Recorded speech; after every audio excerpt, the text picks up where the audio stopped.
Can you believe it? This spaceship has only been traveling for 6 months, but 700 years have passed on Earth. It turns out the spaceship is moving at the speed of light. Captain Taylor is amazed to see his face unchanged, while Earth has gone through countless changes. After documenting his observations, Taylor switches on autopilot and injects a sleeping serum. Watching his 3 crewmates sleeping soundly, he also enters the hibernation chamber. It's unclear how much time has passed before the spaceship crashes into the sea, awakening the 3 remaining crew members.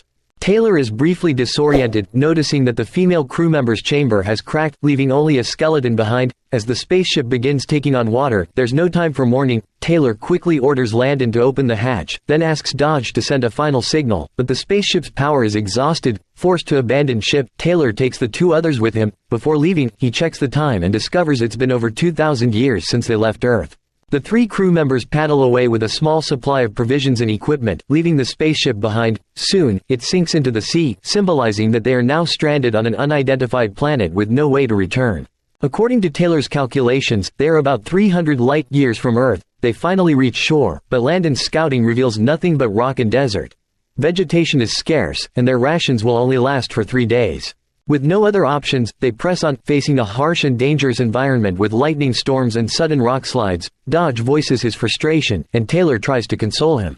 While scouting ahead, Landon signals the others over, having discovered a plant, a sign that life exists here. Overjoyed, they continue their journey. Sure enough, vegetation becomes more abundant, and the environment improves. They climb up a cliff, unaware that a few shadowy figures are following them. Finally, Taylor spots some strange scarecrows, wondering if intelligent life forms exist here. The 3 quickly make their way to the mountaintop, and the sight before them leaves them speechless. There's a waterfall and river. The 3 of them are ecstatic, stripping off their clothes and jumping in for their first bath in 2,000 years. As they enjoy the water, someone takes their clothes and equipment. After climbing out, they find only torn clothes and dismantled gear. They gather what fabric they can to cover themselves and continue on, realizing they have stumbled upon a primitive tribe. The 3 of them munch on melons as they watch the tribesmen gather fruit. Taylor feels relieved, noting that these people are vegetarians, so there's no risk of them being cooked. The tribespeople stare in awe at the 3 strangers. At this moment, a loud roar echoes from deep in the forest, causing the primitive people to flee in terror as if they've encountered a monster. The 3 men, unaware of what's happening, mistake it for a beast and try to run along with them. When they reach a cornfield, they see people striking sticks continuously, forcing them to change direction. Unexpectedly, a troop of apes on horseback, armed with guns, approaches from the opposite side, casting nets to capture the primitive people. Those who remain try to escape, but the apes open fire, injuring many, including Landon, whom Taylor discovers is already dead. With no choice, Taylor runs, but he is unlucky and gets shot in the neck, falling into the water. The apes return with their bounty, stringing up the primitive people like livestock and even stomping on their bodies to take commemorative photos. Wounded, Taylor becomes a prisoner and is locked up with the other primitive people. When he regains consciousness, he finds himself on an operating table, where an ape doctor is treating his wound. Afterward, Taylor is put in a cage and treated like an animal. Surprisingly, these apes can not only speak but also speak English. Although they are harsh, Taylor finds a glimmer of hope in Zira, a kind-hearted animal specialist sympathetic to the primitive humans. Taylor tries to ask for help, but with his injured throat, he cannot speak. At this point, the head of the research institute arrives, dismissing the primitive people as worthless for research, suggesting they be dissected instead. Zira firmly opposes this idea. Taylor attempts to mimic gestures to draw attention, but the head remains unmoved, claiming that humans sometimes imitate apes but are, in essence, animals.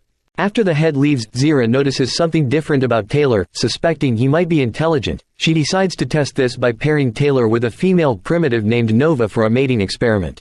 The next day, Zira brings her husband, Cornelius, to observe. Taylor eagerly greets them and writes on the ground, but Nova erases it before they can read it. As Taylor tries to stop her, other primitives imitate and start hitting him. Guards intervene, assuming Taylor fought over Nova, so no one notices the writing on the ground. Only the head sees it but erases it. Unconcerned, Taylor is locked up again, but when Zira visits, he grabs a piece of paper and writes on it. This act leads the guards to beat Taylor, but Zira is astonished to see that he can write. Ignoring the guards, she brings Taylor home, where they communicate through writing. Cornelius, an archaeologist, is shocked and cannot believe that a human can write. Taylor explains he is not from this planet but traveled here from Earth on a spaceship. Unfortunately, Cornelius doubts him, thinking it's impossible for objects to fly. Taylor then folds a paper airplane, leaving Cornelius deep in thought. Taylor asks for a map, pointing to the sea where he landed and his journey across the desert to get here. Cornelius is even more skeptical, as the desert is the apes' forbidden zone, leading the couple into an argument. Zira explains that Cornelius once went to the Forbidden Zone for research, and based on his findings, he proposed a theory that apes evolved from a lower primate species, potentially humans. Taylor is stunned, recognizing this as a reversal of the theory of evolution. However, ape society remains in a medieval stage of development, with a belief that they were created by God, making Cornelius's theory unacceptable. At this point, the head of the research institute arrives and is shocked to see Taylor. Zira explains that she is conducting an experiment to demonstrate human intelligence, but the head becomes furious, scolding both Zira and Cornelius and ordering that Taylor be taken away and castrated. Taylor, hearing this, breaks into a cold sweat with fear. As soldiers come to seize him, Taylor knocks them out and escapes. He rushes into a school, where he sees a teacher lecturing about God creating all beings. Attempting to leave quietly, he is spotted by a child, forcing him to flee outside, evading soldiers and taking refuge in a museum. There, he is horrified to find his colleague Landon, who has been turned into an exhibit.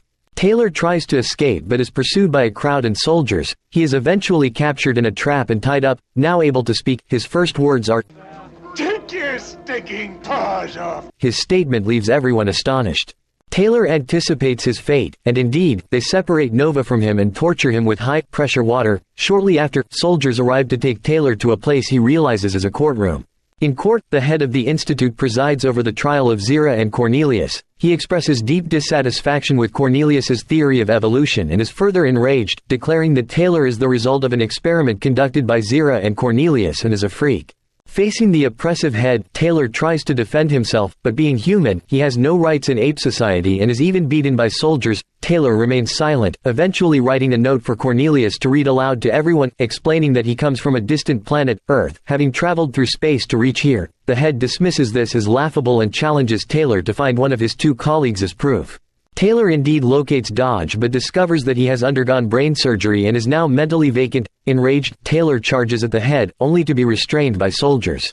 Back in court, with no other proof of his origin from Earth, Cornelius proposes a different approach, drawing from his knowledge of the Forbidden Zone. He asserts that humans are a link in the evolutionary history of apes. The head rejects this theory, deeming it absurd, and convicts Zira and Cornelius, while Taylor is sentenced to death.